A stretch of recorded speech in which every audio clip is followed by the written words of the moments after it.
ambao tumekuja kwa Baba yetu, kuketi, kusikia, kupokea, kujengwa na kutengenezwa. Tunaomba ukubali kusema na maisha yetu. Tunaomba Roho wako Mtakatifu atuwatamie kwa nguvu na kwa neema ya ajabu.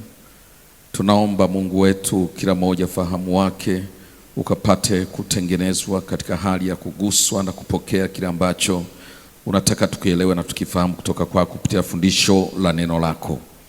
Kanisa lako la kwanza ulijenga nyakati zote kwa sababu ya kukusanyika kila siku kwenye fundisho la mitume na katika kusali. Na sisi tunaomba kutuambukize neema hiyo, itusaidie kuendelea mbele katika nguvu na katika uwezo wa Mungu. Baba, najisalimisha mikononi mwako tena, uniwezeshe kwa neema yako kufundisha sawa sawa na makusudi yako ambayo kwayo kwanza maandiko haya yalinenwa na yakaandikwa, lakini kwa ajili ya makusudi pia ya leo, kwa ajili ya kila mmoja wetu aliyeko mahali hapa Bwana, kwa ajili ya kulijenga kanisa lako na kuliandaa kanisa lako kwa ajili ya ujio wako Yesu Kristo. Tunasema asante, tunakushukuru kwa sababu utaonekana. Na mimi nataka ninyekee ili wewe uende kuchukua utukufu katika jina la Yesu. Amen. Amen. Bwana Yesu asifiwe. Naomba niwasalimu wote kwa jina la Mwokozi wetu Yesu. Karibuni sana kwenye nyumba hii ya Mungu, ili kwamba tuweze kujifunza kwa pamoja. Kama ambavyo tulikuwa tumezungumza zamu iliyopita, wiki iliyopita, nilikuwa nimesema kwamba kwa kuwa tunajiandaa kwenda katika Pasaka, nitakuwa na mfululizo wa kufundisha masomo yanayohusiana na damu pamoja na nguvu iliyomo katika damu. Bwana Yesu asifiwe sana. Ni muhimu sana mambo haya ya Pasaka. Tumezaliwa, wale tuliozaliwa kwenye Ukristo tumeyasherehekea tangu tumezaliwa, na hata kabla tujajua kwa nini tunasherehekea Pasaka, tulisherehekea. Bwana wetu Yesu asifiwe. Lakini Mungu wa mbingu na nchi ilimpendeza kutuokoa, na alipotuokoa anataka sasa tusifanye mambo kwa mazoea, tufanye mambo tunayoyajua, na tunapoenda kuyajua zaidi haya yanaenda kutuonyesha pendo la Mungu zaidi ambalo Mungu wetu ametupenda. Bwana Yesu asifiwe. Mara mwisho tumeangalia umuhimu wa damu na kwamba hakuna chochote ambacho ni cha kimungu na cha kiroho kilifanyika na hata sasa kinachofanyika pasipo damu. Hakuna kinachofanyika isipokuwa kwa sababu ya damu. Haleluya. Tuliona kwamba hatuwezi hata kumpendeza Mungu pasipo damu, hatuwezi kufurahia kibali chake wala kumkaribia Mungu wala kuwa na ushirika naye pasipo damu. Haleluya.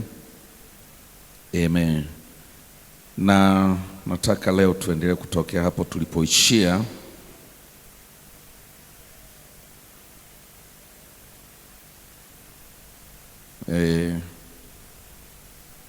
Wewe unajua ulivyoandika notes zako, hata sijui ulipangiliaje, lakini point ninayotaka kuisema kwangu ni ya 3. Inasema kule kuchaguliwa kwa neema pamoja na agano letu na Mungu, nguvu za Mungu na ule uwezo wake wa kuharibu uonevu wote uliokuwa kinyume cha watu wa Mungu na ulio kinyume cha watu wa Mungu, ulikuwa ni kwa sababu ya damu. Bwana Yesu Kristo asifiwe.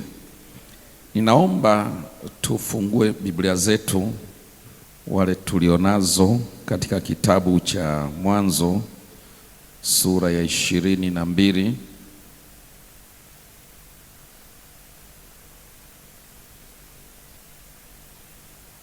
Mwanzo 22 Tutasoma kuanzia mstari wa 9, tutasoma mpaka mstari wa 18. Maandiko yameandika hivi: wakafika mahali pale alipoambiwa na Mungu. Ibrahimu akajenga madhabahu huko, akaziweka tayari kuni, kisha akamfunga Isaka mwanawe, akamweka juu ya madhabahu, juu ya zile kuni. Ibrahimu akanyosha mkono wake, akakitwaa kisu ili amchinje mwanawe. Ndipo malaika wa Bwana akamwita kutoka mbinguni akasema, Ibrahimu, Ibrahimu. Naye akasema, mimi hapa. Akasema, usimnyoshee kijana mkono wako, wala usimtendee neno, kwa maana sasa ninajua ya kuwa unamcha Mungu, iwapo hukunizuilia mwanao wa pekee.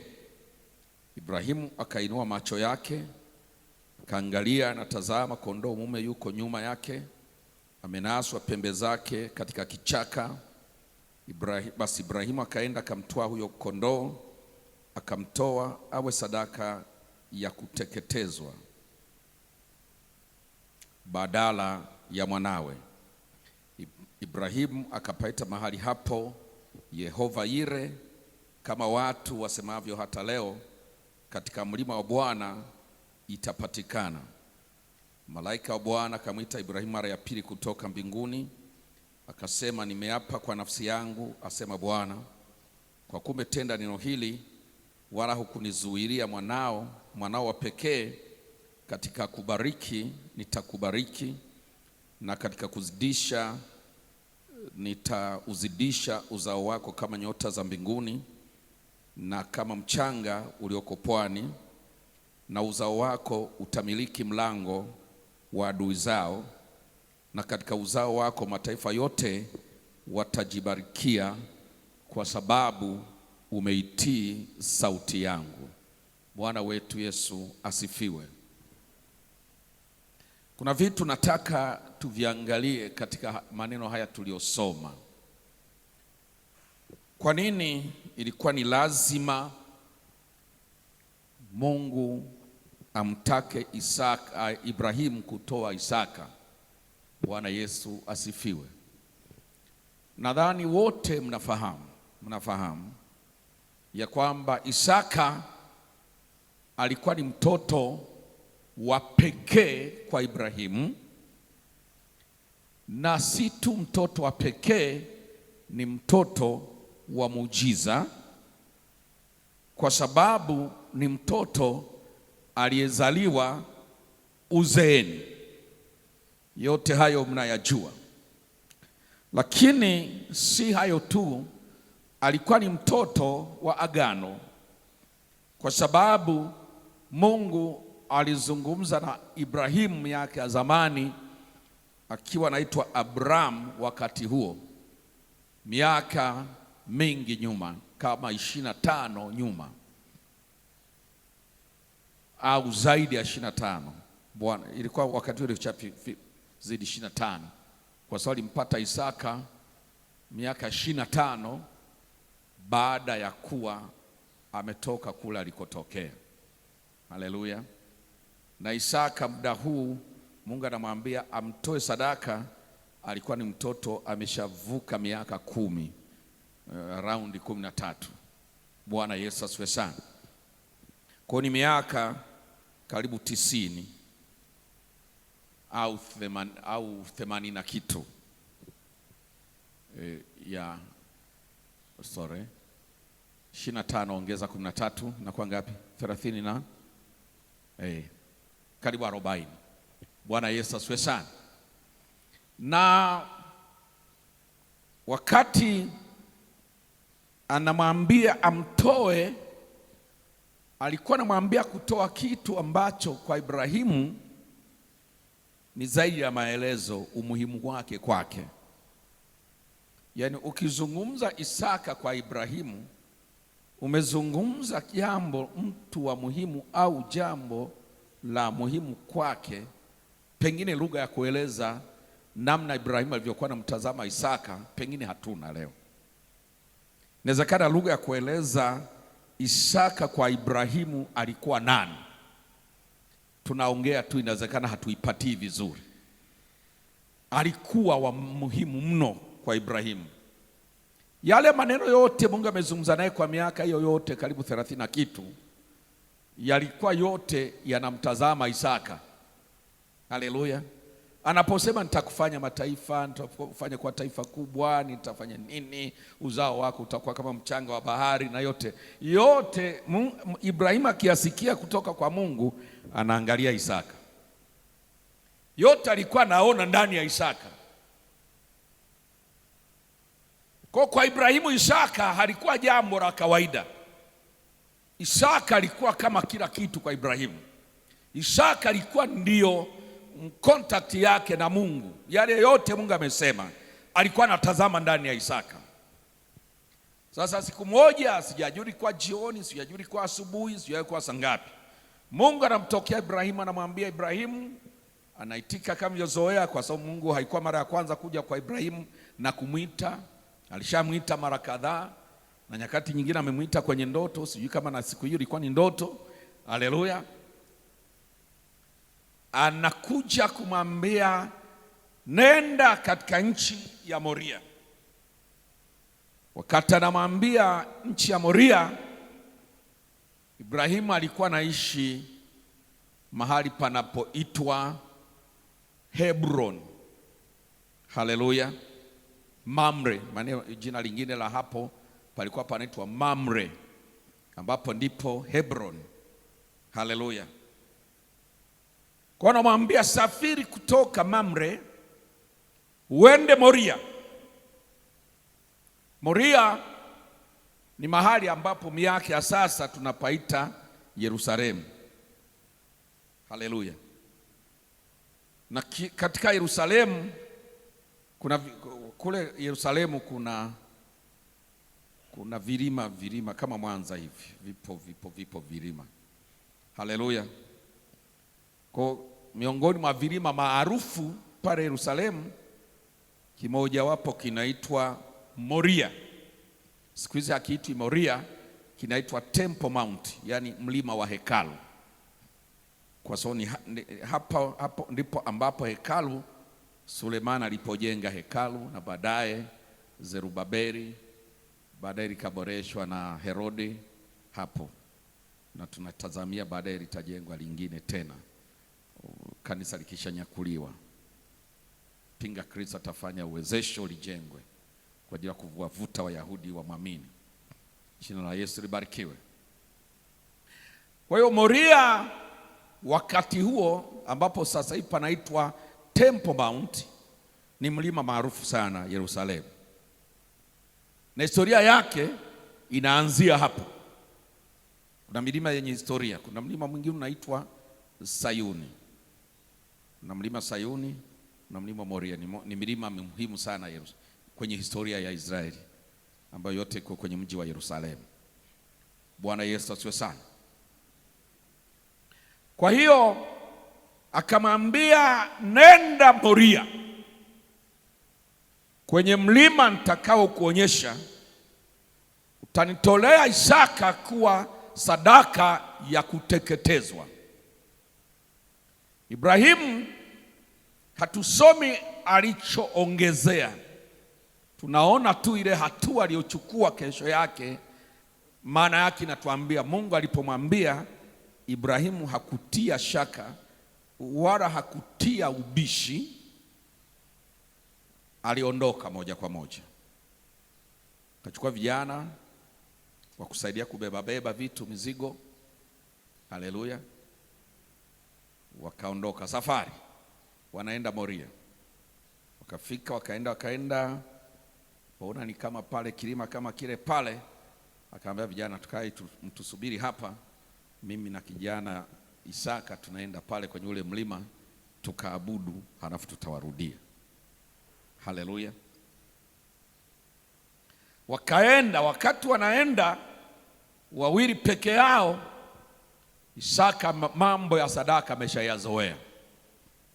Baba yake kujenga madhabahu na kutoa sadaka ni jambo ameliishi tangu amezaliwa, amelikuta hapo kwenye familia. Kwa hiyo anajua utaratibu, anajua mkiwa mnatoa sadaka lazima mnyama wa kuchinjwa awepo. Kwa Isaka kaangalia kila kitu tunacho kwa utaratibu wote nao jua wa kutoa sadaka, isipokuwa kimoja kimepungua, hatuna kondoo. Akamuuliza baba, tunaenda kuabudu, tunaabuduje leo bila sadaka? Uliza jirani yako, tunaabuduje bila sadaka? Haleluya. Bwana Yesu asifiwe sana. Baba, mbona unafanya jambo sijawahi kuona? Hakuna siku niwahi kuona tumeabudu bila kuwa na mnyama wa sadaka. Leo tunaabuduje leo bila mnyama wa sadaka? Tunaabudu namna gani leo? Ibada ya leo ni ya namna gani mzee? Bwana Yesu asifiwe sana. Haleluya. Mzee akasema sadaka ipo, Bwana mwenyewe ataipata huko huko. Tunayo. Haleluya. Kijana karidhika, sadaka tunayo, Mungu ataitoa huko huko. Kwa sadaka wakaendelea safari, wakafika Moria. Isaka mambo haya anayajua vizuri, kujenga madhabahu walishazoea, sio mara ya kwanza kujenga madhabahu nyumbani kwao, madhabahu zinajengwa. Baba ni mjenga madhabahu mzuri sana. Kwa akasaidia na kijana na baba wakajenga madhabahu. Madhabahu ikakamilika na kuni wameenda nazo, sio kwamba ni za kwenda kutafuta huko, wametoka nazo nyumbani Moria. Wakaweka kuni kama utaratibu unavyotakiwa, maana hiyo kazi hawaifanyi kwa mara ya kwanza. Isaka anajua na baba anajua namna mpangilio wa kuni unavyokaa. Wakapangilia kuni vizuri kwa utaratibu wanaojua vizuri. Halafu unafika wakati sasa mnyama kondoo wa kuchinjwa kwa ajili ya sadaka awekwe juu ya kuni, na baada ya hapo moto uwashwe. Sijajua kilichoendelea. Biblia imeandika machache, mengine Biblia inasema yangeandikwa yote dunia isingetosha. Mengine hayakuandikwa, lakini mengine akasema yaliyofunuliwa ni kwa ajili yetu na watoto wetu, yale ambayo hayakufunuliwa ni ya Mungu. Sasa nini kiliendelea muda ule hakikuandikwa. Kama kijana alihoji wakati anafungwa kamba, hatujui, hakikuandikwa. Kama alikaa kimya akijua sasa kumbe mimi ndo sadaka yenyewe, pia haikuandikwa. Tunachokiona ni matokeo kwamba kijana kafungwa kamba. Baada ya kufungwa kamba vizuri kama kondoo aliye tayari kuchinjwa, mzee akachukua kijana akanyanyua, kalaza juu ya kuni. Kinachofuata ni kisu. Bwana Yesu asifiwe sana.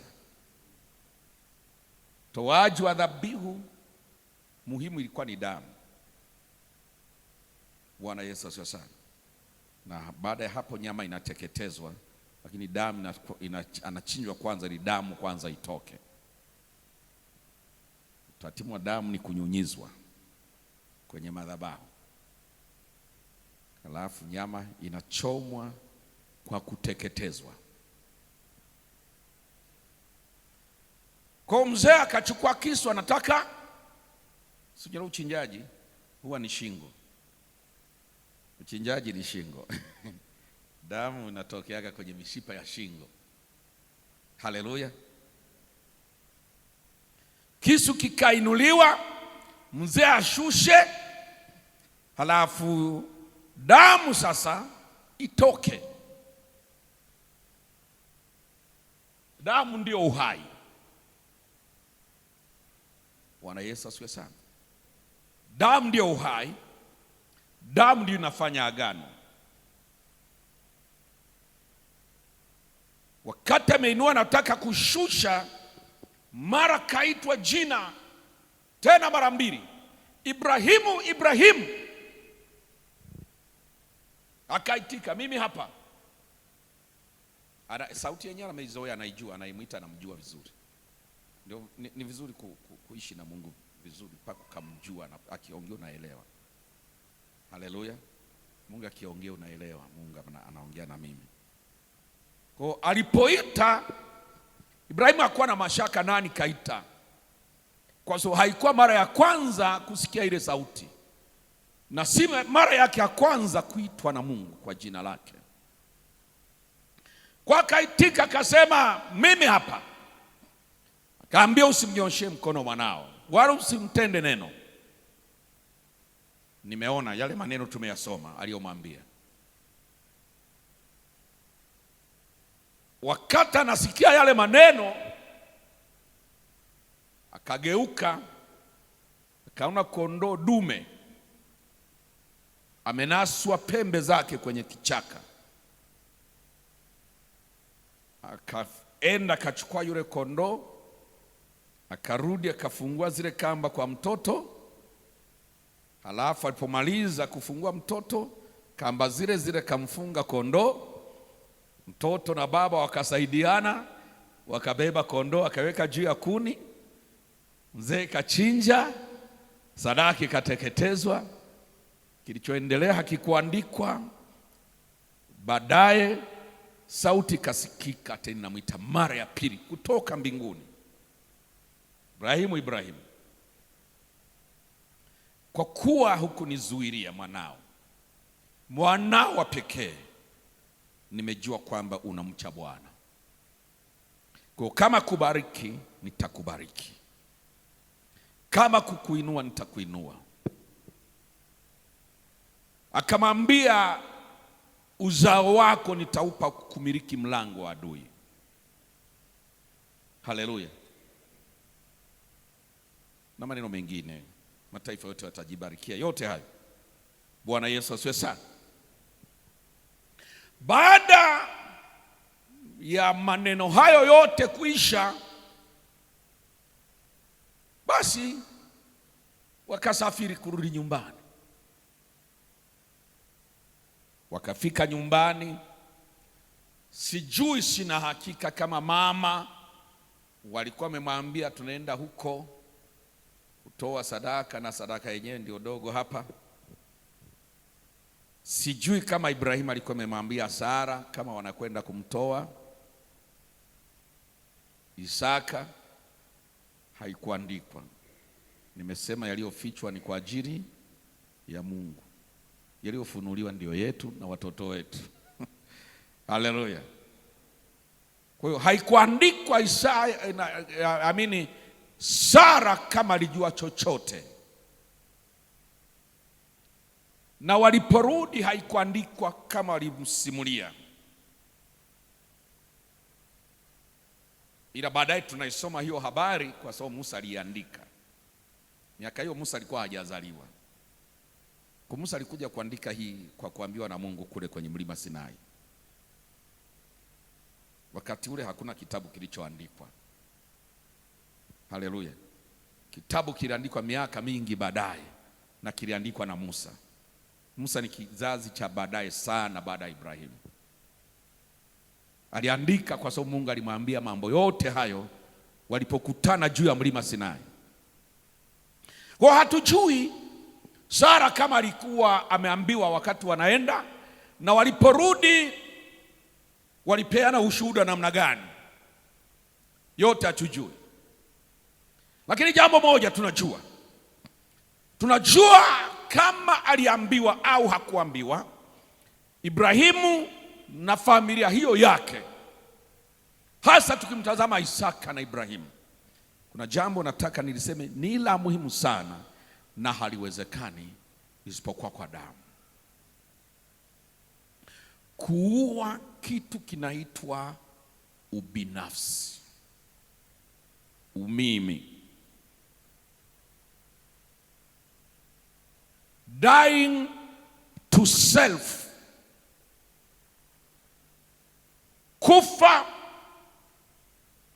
kwa jambo linaloitwa ubinafsi.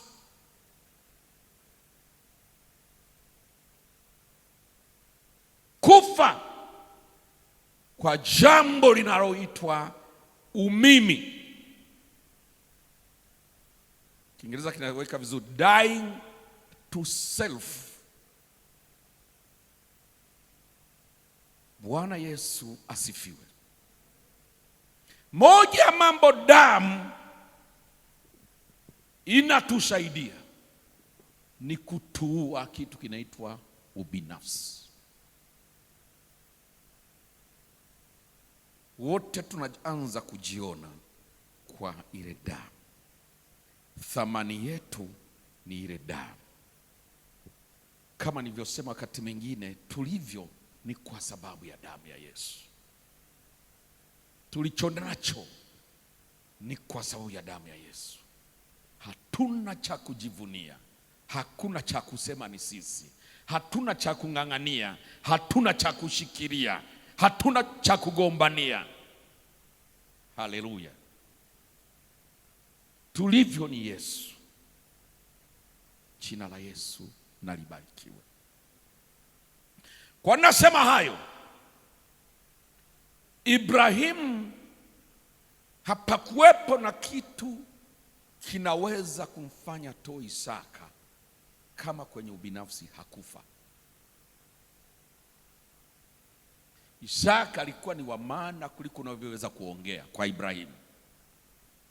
Si kitu angeweza kutoa. Unanielewa vizuri? Si kitu Ibrahimu alikuwa naweza kukitoa. Huwezi kutoa Isaka kabla hujafa kwenye ubinafsi. Narudia, huwezi kutoa Isaka kabla kwenye ubinafsi hujafa, kabla kwenye umimi hujafa, kabla kwenye hiki changu hujafa. Isaka mseme kwa sababu ni mwingine alimtoa, lakini wote tunajua ukijiweka kwenye kiatu cha yule mzee haleluya, kama 10,000 tu ni balaa mpaka kaichange yote kabisa. Unatoa kwanza, unaitazama yote haleluya, Bwana Yesu asifiwe sana. Yote kabisa haleluya.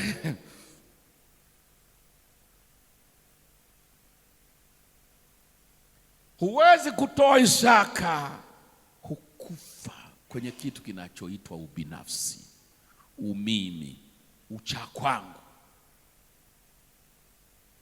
Huwezi. Haleluya. Inahitajika damu kuwa hiyo kitu. Inahitajika damu kuua hiyo kitu. Bwana Yesu asifiwe sana. Isaka naye alikufa. Alifanyaje? Alikufa. Yaani huwezi, hata kama ni baba jamani, kwa hili baba, hebu nisahau kama ulinizaa, nasahau kama ulinizaa, ulitaka kuniua. Kwa kweli msinilaumu, naomba nisahau kama wewe ndiye uliyenizaa. Unahama na nyumbani, unajua. Umenielewa? Usifikiri jambo dogo lile. Wewe imba tu wimbo Isaka Mungu, wewe imba tu kwa sababu ni mwingine. Huwezi kumtazama mtu aliyekufunga kambu kamuona anakuweka kwenye kuni, ameinua kisu na muona anataka kukuchinja, na muona umenusuliwa na sauti iliyotoka hewani, alafu muende kukaa pamoja. huyu mzee leo nimenusulika, huyu mzee na kusikia sauti kwake kuna siku ataniua. Haleluya. Kama usipokuwa umekufa umimi, self, huyo mtu hamtapatana tena. Umeelewa vizuri? Tunaongea uhalisia kwa mtu ambaye hakufa nafsi, hakufa ubinafsi, hakufa kujipenda yeye, hakufa kujitanguliza yeye, hakufa kujiona yeye. Ukiwa hujafa vitu hivyo, kujiona wewe, kujitanguliza wewe, kujihurumia wewe, kujipenda wewe, kujiweka mbele wewe, na mambo yote yanayofanana na hayo, hilo jambo aliweza Isaka, wewe huliwezi. Mmenielewa vizuri? Na huwezi kujifanya, unahitaji damu ya Yesu iwe hiyo kitu. Pasipo damu huwezi kuua hiyo. Hiyo iliingizwa na anguko. Nyoka liongea, nyoka lisema Mungu amewadanganya, amewaficha jambo, hataki mfanane naye, hataki mjue mema na mabaya, amewafanyia hila. Mkila ninyi mtakuwa kama Mungu, na hiyo ndio Mungu amewaficha. Mtakuwa kama Mungu, mtajua mema na mabaya. Maneno mengi. Kilichoinuka umimi, mimi kumbe, mimi kumbe amenificha, mimi kweli amenifanyia hila. Mungu mimi kweli amesema ananipenda, kumbe ananidanganya. Mimi kweli amesema ananithamini, kumbe anapokuja ni unafiki mtupu. Kila siku anakuja hapa anasema tuongee, kumbe mnafiki. Wakaanza kumwazia Mungu vibaya, wakaanza kumwona Mungu mnafiki, anavyoonekana sivyo kumbe alivyo ndani, anavyowaambia kumbe sivyo anavyowawazia. Yote ikajichora kwenye akili zao, ikajichora kwenye fahamu zao, ikajichora kwenye utu wao wa ndani. Wakaanza kumwona Mungu sio Mungu wao tena, ila ni adui yao. Wakasema salijifanya ametudanganya, ngoja tumkomeshe. Atakuta tumeshakula, anayoyajua yote na sisi tunayajua. Haleluya. Anayoyaweza yote na sisi tunayaweza. Yaani nilikuwa maana yao ya kula ubinafsi, umimi, niwe mimi, niitwe mimi, nitajwe mimi, nisifiwe mimi, niinuke mimi. Unaelewa? Hayo shauku ya hayo na njaa ya hayo ndiliwafanya wakala yale matunda,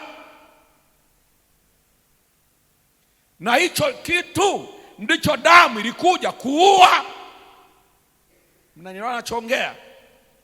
Hicho kilichoingia siku ya anguko ndicho damu ilichokuja kuua. Bwana Yesu asifiwe. Na mimi nataka niwaambie ukweli.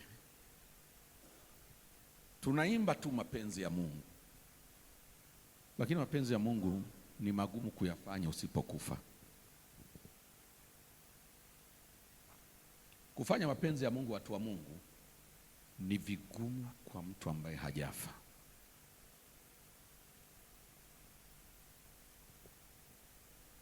Ni vigumu kufanya mapenzi ya Mungu mtu ambaye hajafa.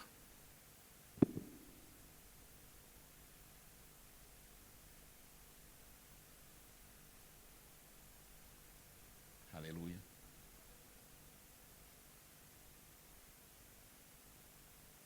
Isaac had to die.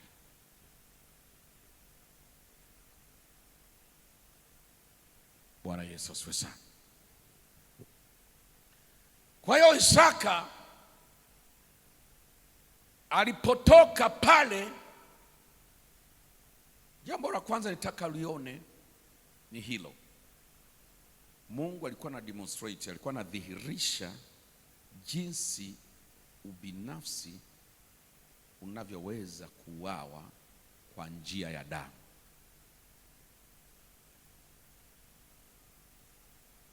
Jinsi ambavyo kujipenda kunavyoweza kuuawa kwa njia ya damu. Haleluya. Na mtu ambaye ubinafsi umekufa ndiye mtu pekee anayeweza kutenda mapenzi ya Mungu. Mmenielewa? Mmenielewa? Narudia tena, mtu ambaye amekufa, hicho kitu kinaitwa self, ubinafsi. Mimi ndio nipate, mimi ndio niende, mimi ndio nifanikiwe, mimi ndio niitwe, mimi ndio nitajwe, mimi ndio nisifiwe, mimi sio ndio nifanyeje, mimi. Mtu ambaye amekufa hiyo ndiye tu pekee anaweza kufanya mapenzi ya Mungu. Mtu ambaye hajafa hiyo hawezi kabisa kufanya mapenzi ya Mungu. Kwaya ataimba, mahubiri atatoa, huduma za kila aina atafanya, lakini hawezi kufanya mapenzi ya Mungu. Na ndio wale Yesu alisema, jamani, issue sio kusema Bwana Bwana.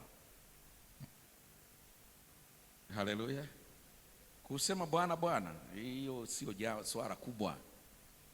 Kubwa ni kufanya mapenzi ya Baba. Sio wote waniitao Bwana Bwana, ila wale wafanyao mapenzi ya Baba. Kuita Bwana kila mmoja anaweza.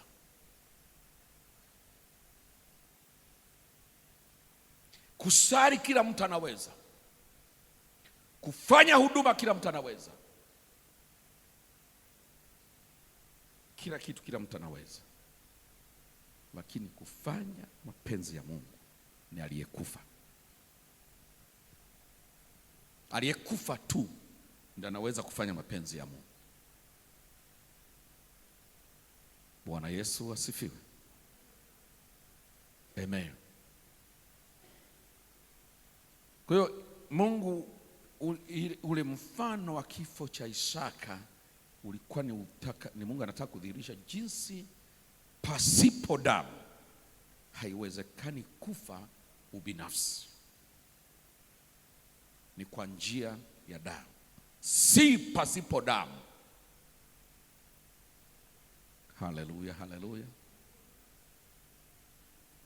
Sasa nimechukulia kama Sara naye walienda kamwambia, tumeenda kule, labda walimficha, tuchukulie walimficha ile siku ya kwenda, lakini kurudi sasa si wana ushuhuda, si wamerudi. Bwana tuliogopa kukuambia, lakini Mungu ametutendea maajabu sana. Unajua ilikuwa hivi, ikawa hivi. Kwanza swali la kwanza, kwa nini ulinificha? Hiyo ndoa bado ipo? Unajua ndoa haipo. Bwana Yesu sasa. Yaani ile tukio tu peke yake linaua ndoa. Kwa hiyo ina maana Mungu asingekuita, ina maana mwanangu angekuwa amekufa.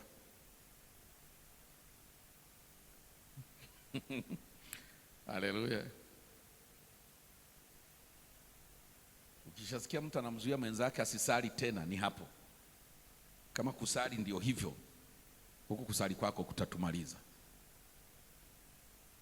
hamna ibada tena. Bwana Yesu asifiwe sana. Haleluya. Lakini kama baada ya tukio hilo na shuhuda walizopeana ndoa iliendelea, hata yule mama alikufa binafsi. Haleluya. Yeye na mume wake walikuwa naungana katika moyo mmoja kwenye kuyapokea na kuyatenda mapenzi ya Mungu. Nina hakika ile ndoa isingeendelea. Kama mnaweza mkahitirafiana pakubwa, mmoja ametoa sadaka fulani na mwingine anamuuliza kwa nini umeitoa hiyo, alafu ikawa shida. Haleluya. Kwa nini umetoa hiyo? Havi nakuwa shida. Je, waliokutoa mtoto, kama alikuwa ni Mungu kweli, kwa nini alikwambia wewe peke yako? Kwa nini hakuniambia na mimi? Kwani mtoto ni wako peke yako? Hiyo inatosha vurugu kutokea. Kwani Mungu alikuwa anaona ni wako peke yako?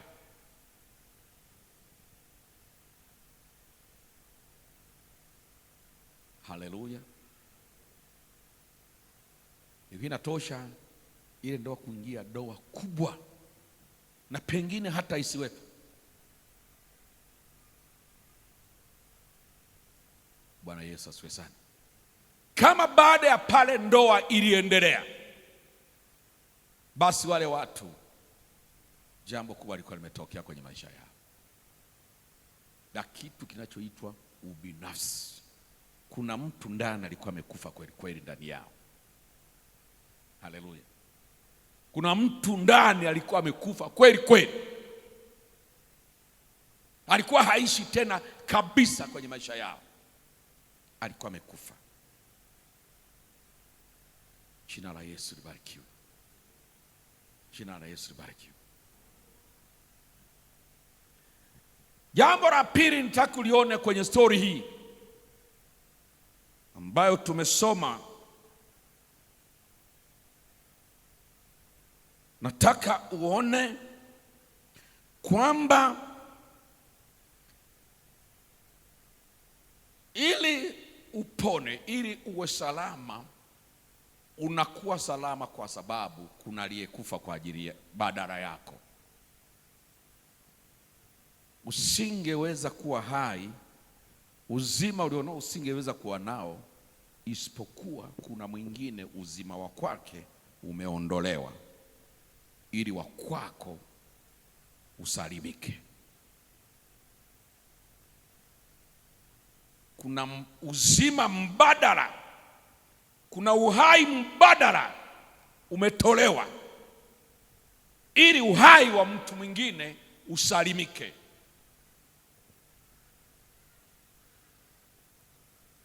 Kuna damu mbadala imemwagika ili damu ya mtu mwingine isimwagike.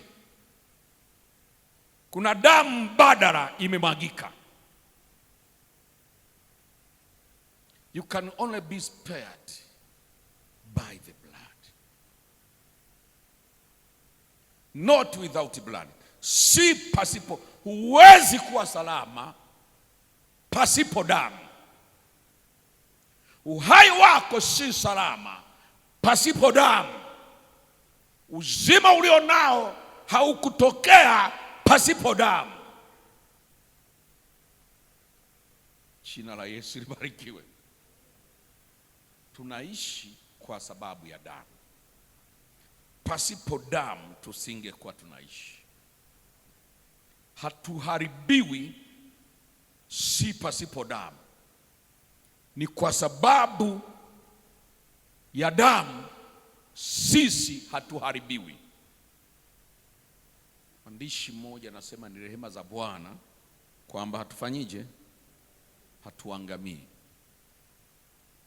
Bila hizo tungeangamia na tungekuwa tumeangamia. Ni rehema zake kwamba hatuangamii. Isaka alikuwa anakufa, na ulimwengu wa roho niliwahi kuwafundisha, nguvu ya kushinda dhambi, ya kushinda mauti imo katika kutokuwa na hatia ya dhambi. Tunakwenda pamoja, tunakwenda pamoja. Yesu ili aweze kufa, miongoni mwa mambo yalikuwa ni lazima yatokee ni mawili. Jambo la kwanza ni lile lililoandikwa, alilosema mwenyewe kwamba yeye mwenyewe lazima atoe uhai wake yeye mwenyewe. Mauti ilikuwa haina uwezo kabisa wa kuchukua uhai wa Yesu.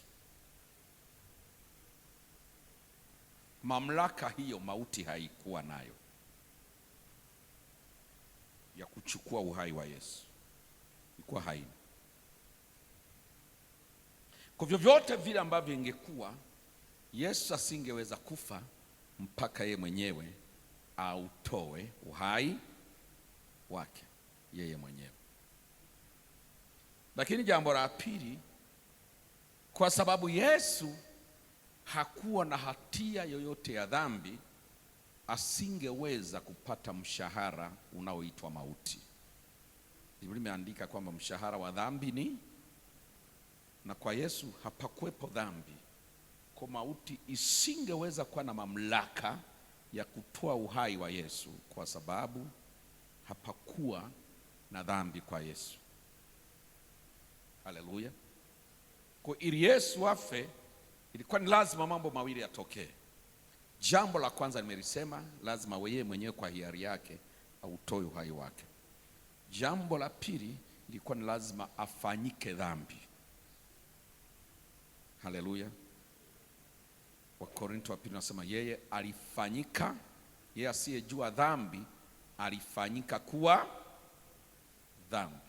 Dhambi zote za ulimwengu, kwa mfano ule tunaosoma kwenye Torati, ambapo yule mbuzi walikuwa anamwekea mikono, anaweka dhambi zote za wana wa Israeli juu yake, halafu anapelekwa porini kusikojulikana, jangwani, anatupwa huko, amezichukua dhambi za wana wa Israeli.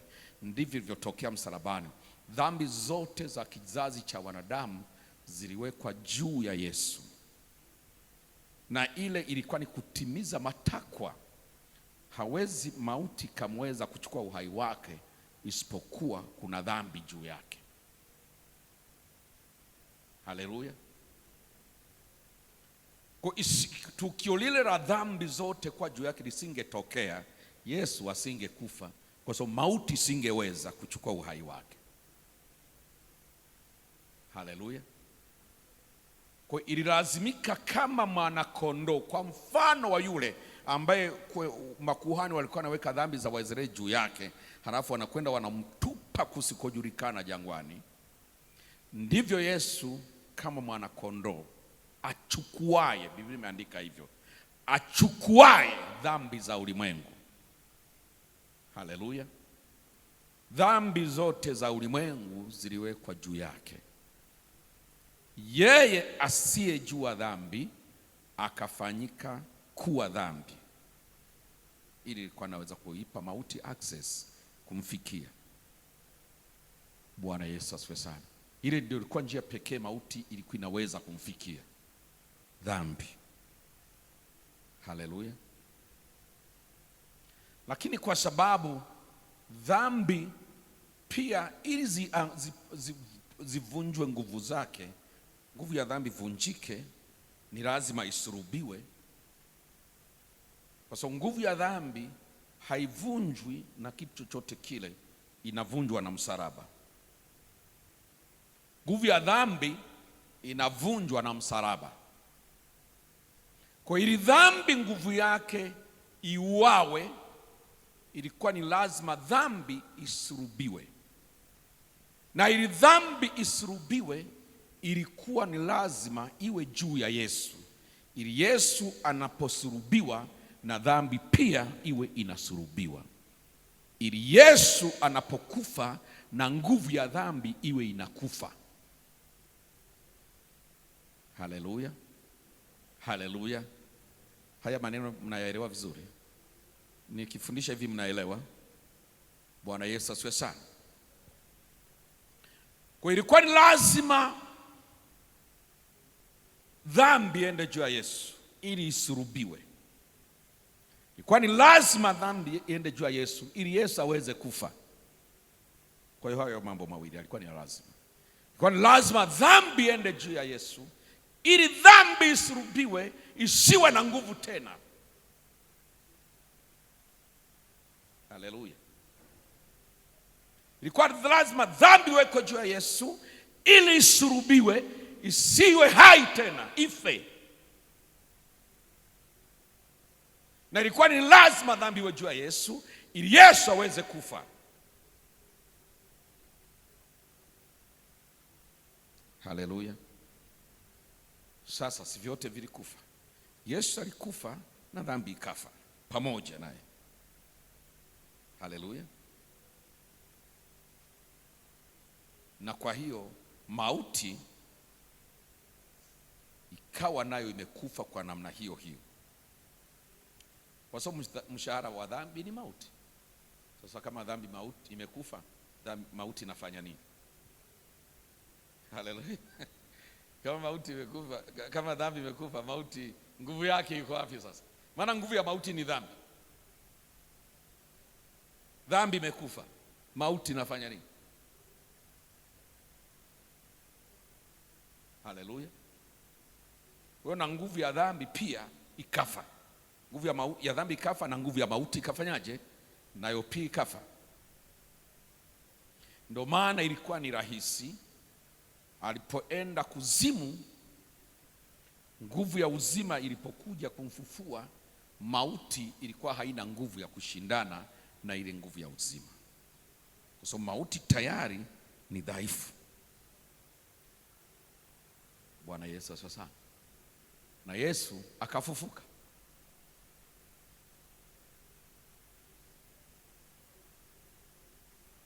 Ndio maana mwenye sifa hiyo alikuwa ni lazima awe Yesu peke yake, mwana wa Mungu. Mtu yote ambaye ni mwana wa Adamu asingekuwa na hiyo sifa, angeweza kufa na asingerudi. Kwa Isaka angeweza kufa ile siku, kile kisu kingeshuka, yawezekana mauti ingemng'ang'ania, kwa sababu element ya dhambi ilikuwa juu yake. Haleluya.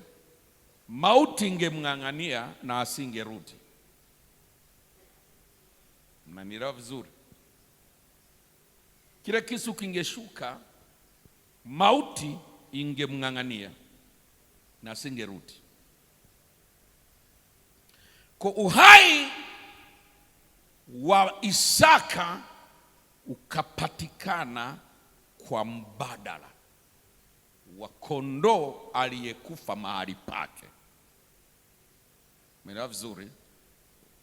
Uhai wa Isaka ukasalimika kwa sababu uhai mbadala umepatikana, ambao umetolewa ili uhai wake uwe spared, yani usalimike.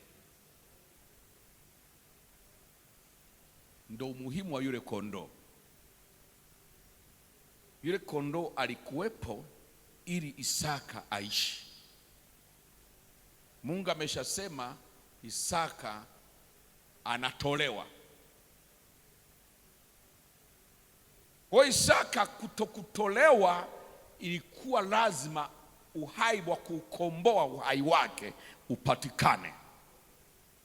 Mmenielewa ninachoongea? Lazima kupatikane uhai unaokomboa uhai wa Isaka, damu inayokomboa damu ya Isaka. Haleluya, haleluya, haleluya, haleluya. Kwa Isaka akapona, akarudi nyumbani, kwa sababu kuna kondoo amekomboa uhai wake. Haleluya. Damu ya Isaka ikapona kumwagika kwa sababu kuna kondoo. Damu ya kondoo imemwagika mahali pa damu ya Isaka. Bwana Yesu asifiwe sana. Hicho ni kitu cha pili Mungu alitaka tukione kwenye hayo maandiko, tuone kwamba uhai wetu tunao kwa sababu kuna aliyekufa. Uzima tulio nao tunao kwa sababu yupo aliyekufa.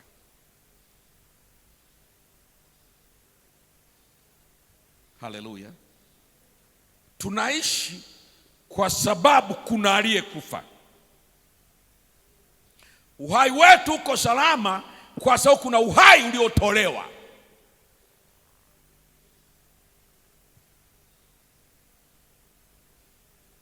Bwana Yesu asifiwe sana. Kuna uhai ulitolewa ili ya kwamba wa kwetu uwepo salama. Ndio nguvu ya damu ilivyo. Ndivyo damu ilivyo na nguvu. Tunaishi si pasipo damu. Tuko salama kama tulivyo si pasipo damu. Tunalindwa kama tunavyolindwa si pasipo damu. Hatuangamii kama hivi tunavyojiona hatuangamii, lakini si pasipo damu. Kuna damu inasababisha hatuangamii.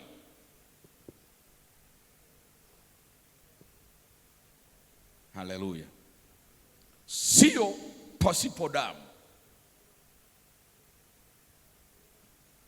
Kuna mbadala umepatikana.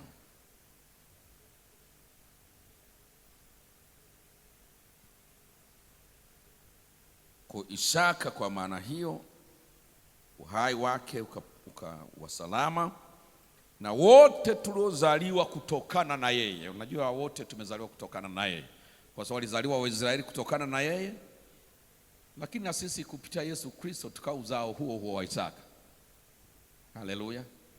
Kwa sababu ya Yesu Kristo nasi tukafanyika kwa uzao wa Isaka. Kwa uzao wote uliotoka kwa Isaka nao pia uhai wake ukahifadhiwa, lakini si pasipo damu. Vizazi vyote vya Isaka vikatunzwa salama, lakini si pasipo damu. Si pasipo damu, ni kwa damu. Tuko salama kwa damu. Tumepona kwa damu. Tumeokoka kwa damu. Tuna rehema za Mungu kwa damu. Bwana Yesu asifiwe. Bwana Yesu Kristo asifiwe. Amen. Wana wa Israeli, naomba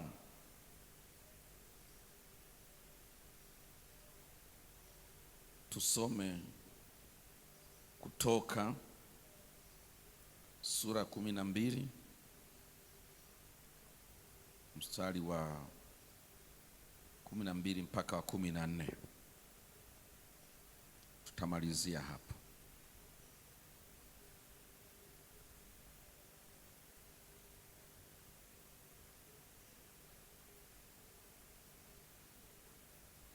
Maana nitapita katika nchi ya Misri usiku huo. Ngoja nianzie mstari wa 5 mpaka wa 7 ndio niruke nisome wa 12. Mwanakondoo wenu atakuwa hana ila. Mume wa mwaka mmoja mtamtwaa katika kondoo au katika mbuzi, nanyi mtamweka hata siku ya 14 ya mwezi ule ule, na kusanyiko lote la mkutano wa Israeli watamchinja jioni. Nao watatoa baadhi ya damu yake na kuitia katika miimo miwili na katika kizingiti cha juu katika zile nyumba watakazomla. Mstari wa 12. Maana nitapita katika kati ya nchi ya Misri usiku huo, nami nitawapiga wazaliwa wa kwanza wote katika nchi ya Misri, wa wanadamu na wa mnyama, nami nitafanya hukumu juu ya miungu yote ya Misri, mimi ndimi Bwana. Mstari wa 13, na ile damu itakuwa ishara kwenu katika zile nyumba mtakazokuwamo, nami nitakapoiona ile damu, sema nitakapoiona ile damu, nami nitakapoiona ile damu nitapita juu yenu, lisiwapate pigo lolote likawaharibu nitakapoipiga nchi ya Misri. Na siku hii itakuwa ukumbusho kwenu, nanyi mtaifanya iwe sikukuu kwa Bwana, mtaifanya iwe sikukuu katika vizazi vyenu vyote kwa amri ya milele. Bwana Yesu asifiwe. Nimesema ili uhai usalimike ni kwa sababu kuna uhai umetolewa badala yake. Mungu, hili nitaliongelea kwenye kipengele kingine baadaye vizuri zaidi. Mungu alikuwa anataka kuwakomboa wana wa Israeli kutoka kwenye utumwa, lakini njia ya ukombozi lazima iwe damu. Sawa? Kombozi ulikuwa ni lazima uwe kwa damu. Akasema nitaua wazaliwa wote wa Misri usiku ule, nitaangamiza, nitapita usiku, nitaangamiza nchi yote ya Misri. So unajua na wao wako Misri pia. Kumbuka anaposema nitaangamiza nchi yote ya Misri, na wao wenyewe wako Misri. Ukikaa vibaya unapitiwa. Haleluya. Kwa Mungu akawaambia ili ninyi mbaki salama, siku ya 14 ya huu mwezi kila nyumba wachinje mwanakondoo au mbuzi. Wahakikishe kwenye miimo ya milango, miimo ni zile frame zilizosimama. Alafu kile cha juu kinaitwa kizingiti. Kile kilichorala hivi kinaitwa kizingiti. Hiyo upande huu na huu inaitwa miimo.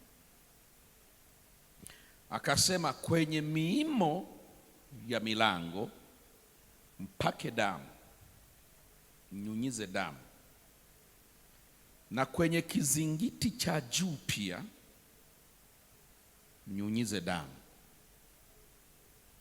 Haleluya. Wakati nitakapokuwa napita kuangamiza, nitakachokuwa naangalia ni damu. Kwa uponyaji wenu ni damu, usalama wenu ni damu. Kila nyumba ambayo mtakuwemo, muhakikishe mmeweka damu kwenye milango. Sitaacha kuangamiza kwa sababu ninyi mnaitwa Waisraeli.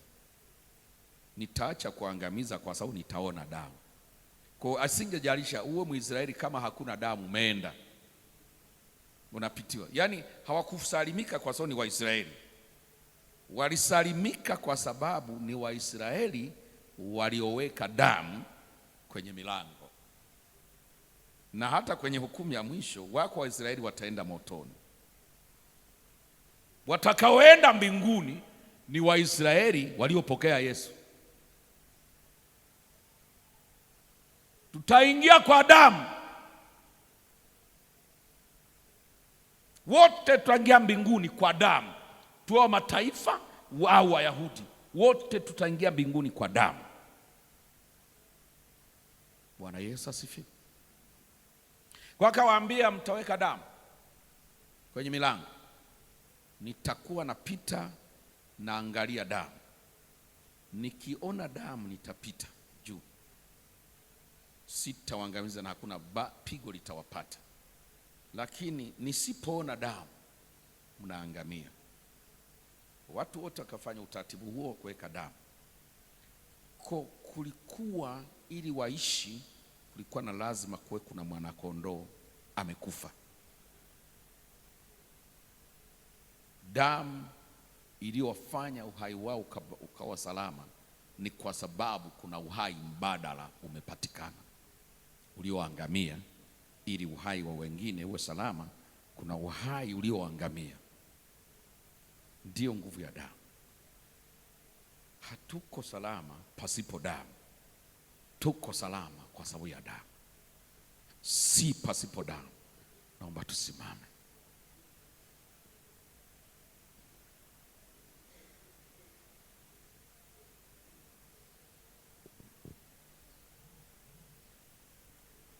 Kwa hiyo tunapokuwa tunakumbuka kifo cha Yesu, ni muhimu sana tukajua thamani ya damu yake kwenye maisha yetu. Thamani ya damu ya Yesu kufanya tuwe tulivyo. Thamani ya damu ya Yesu. Maadui hawana nguvu yetu, hawana nguvu juu yetu, si pasipo damu. Maadui na watesaji hawana nguvu juu yetu, lakini ni kwa sababu ya damu. Inua mikono yako, sema Bwana Yesu, asante kwa damu yako. Asante kwa kutoa uhai wako. Nimeanza kufahamu jinsi ambavyo mauti yako ni ya thamani. Nimeanza kufahamu jinsi ambavyo kuishi kwangu ni pendo lako, ni dhabihu yako. Ninakushukuru kwa hayo. Ninaomba unisaidie nisikusaliti. Biblia imesema ole wake yeye atakaye saliti damu isiyo na hatia. Ninaomba unisamehe pale ninapokukosea, pale ambapo nyakati zingine nimekuwa nikifanya vitendo vinavyoisaliti damu, vinavyofanania kukurudisha msalabani mara ya pili. Leo hii naomba unisamehe, naomba unitakase, na ithamini damu yako. Nisaidie kutokea sasa, mwendelezo wa siku kwa siku wa maisha yangu, uendelee kuthamini dhabihu ya damu uliyoitoa kwa ajili yangu, katika jina la Yesu, katika jina la Yesu, amen. Baba uliye mtakatifu, asante kwa kunipa neema ya kulifundisha kanisa siri hizi ambazo adui angependa kuzificha kwenye ufahamu wetu tusizijue. Na ndiyo maana amewafanya wengi hawapendi kujifunza neno lako, kwa sababu shetani ana dhamira ya siku zote kuendelea kuzificha siri za Mungu kutoka kwenye ufahamu wao na masikio yao. Lakini asante kwa sababu ya hawa ambao Mungu umewapa neema, wakahudhuria mbele zako, wakapata nafasi ya kuzijua siri hizi. Wasaidie kuziishi, wasaidie kushinda, wasaidie kuiona thamani kubwa ya mauti yako, katika jina la Yesu. Tuko tayari tutoe sadaka tulizokuja nazo.